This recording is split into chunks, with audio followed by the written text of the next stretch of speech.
دا په خپلو وړو او ګلالیو قدمونو موږ ته د خپل کور لار ښیي. دو سال هستی؟ ایبوجی چی میاری از بیرون؟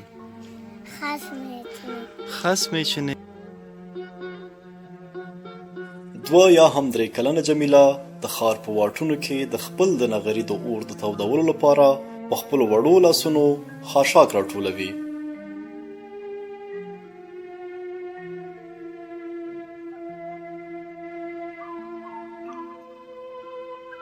دا کوچنی چې اوس یې باید تر شا د کتابونو بکس و، خو فقر او بیچارګۍ ورته د کتابونو په ځای د خاشاکو بوجۍ په برخه کړې.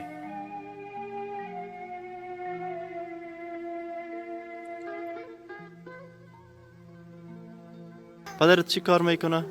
او د گار ماشین سودا میکنه. تر څنګ ولاړ سپینه ږیره او کمزورې ملا خاوند یې پلار دی.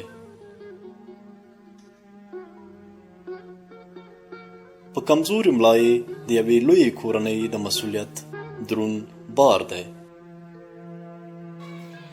ما خو خیلی غریب هستم و بیوس هستم، بسیار بیوس هستم. واسه من نمیکشه. کلان بچگی که من 12 ساله است و او دیگه من 11 ساله بچگی است.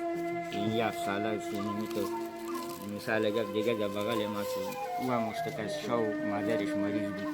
برای دکتر بردمش حساب کرد 2000 روپیه میشه.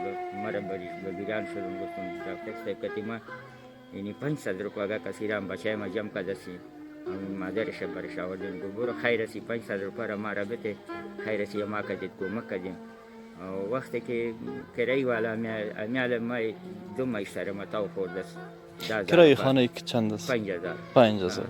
2 ماه سر متاو خورد 5000 روپیه کرایه میگیره. استان وی خانقاه و بارانه رو دمی خانه تیر کردیم. دمی خانه تیر کردیم. بسیار حالات ما خراب بود. خانه هم میچکه. نمیالم امشو هم سر ما چکیده بود که علی ما کلش خراب. ما کالا پلار پیوی زړی کراچۍ مشنګ پلوري او په زړه بلا ترخې کیسې لري.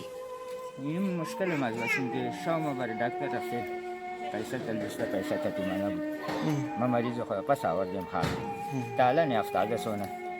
چه تکلیف داره؟ درمان 2000 روپیه دوایش میشد. چی است تکلیفش؟ تکلیف جی فشارش هم بالا بود و مکروب داشت. و بعد دکتر هم خفه شد. من پس آمدم خانه آوردم اشتکار پس خانه آوردم. دیگه این مشکلات جای ندارم از خود. اوی تو کمایگر من ندارم. اونا خودت میبینی که حالات مرا که دا کنده افتاده. د دې کورنۍ د هر غړي د څیرې د فقر نښې له ورایه ښکاري. د جمیلې د پلار په وینا جمیله کاوه 1 کال وړاندې موټر هم وخلې وه، خو له غربت له وجې د هغې خلکو ترې هېڅ حیا رانغله. که آمدم سرش هم این قدر شکشته بود، پایش هم شکشته بود. در حالاتش خراب بود. مگه دوز آمدم مرا به جین جان ایسو گیر کردیم. ما خو 1 نفر بودیم واسه ما نمیکشید. بس دمی واسه ما در 5000 روپیه سودا مقاعد ما گرفته بود برای من. گورانداغ برای من دیگه گم شده. نفر دیگه بابساز مرا نکرد که باسی مرد دکتر مور دکتر زنده پای تا هم دمیروز یعنی 1 ساله میشه که زخمی شده. تالا پستان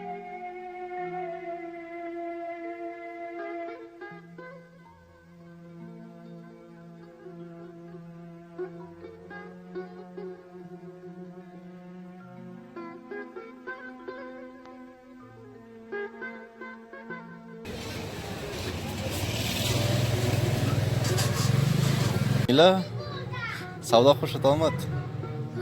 خوش شدی؟ دیگه نرو پشت چوبا. خب ما کوشش میکنیم که ما هر وقت براتون سودا بیاریم، تو پشت چوبا نگرد، مانده میشی. صحیح است؟ خودم مانده نکو، قرار بر مکتب. دا هم د ارشاد ساحل ورور مرسته ده، چیزای زرزروای مالګه ده، بوره ده، د وړو مساله ده،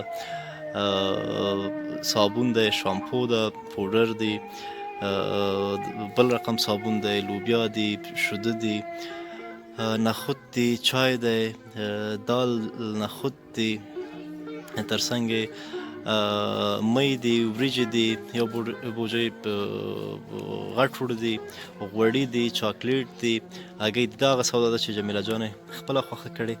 دغه هم د دې ګلالیو ماشومانو لپاره کاکاو و بسکیټونه و دا شیونه دي. کاکایی هم از این کودکا و ارشاد ساحل که برتانمی کمک کرده برشان دعا کنین و آمین. خدای پاک جنتا را نصیبشان کنه و خدای پاک کامیاب داشته باشیشان و خدای پاک زنده داشته یک باشیشان. دفعه مادر باز که ما کمک کردین که ما خوار و غریب خدای پاک برای بتیشان خدا کامیاب داشته باشیشان که کتیما باز هم کمک خدا کنین. بسیار بسیار خوش میشیم از پیششان، بسیار خوشحال شدیم. سلامت باشه. مادر بچگک چی مشکل داشت؟ چی است؟ چوره است. چوره هم از پیش هم میکنه بیشتر.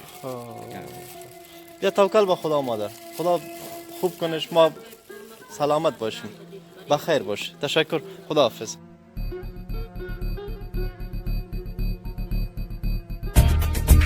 سلامونه، زه خالد جمال یم. که تاسو ته زموږ د پاڼې مطالب نه در رسیږي، خالد جمال پاڼه خلاصه، لومړی لایک کړئ، له لایک نه وروسته تاسې په فالوینګ کلیک کړئ.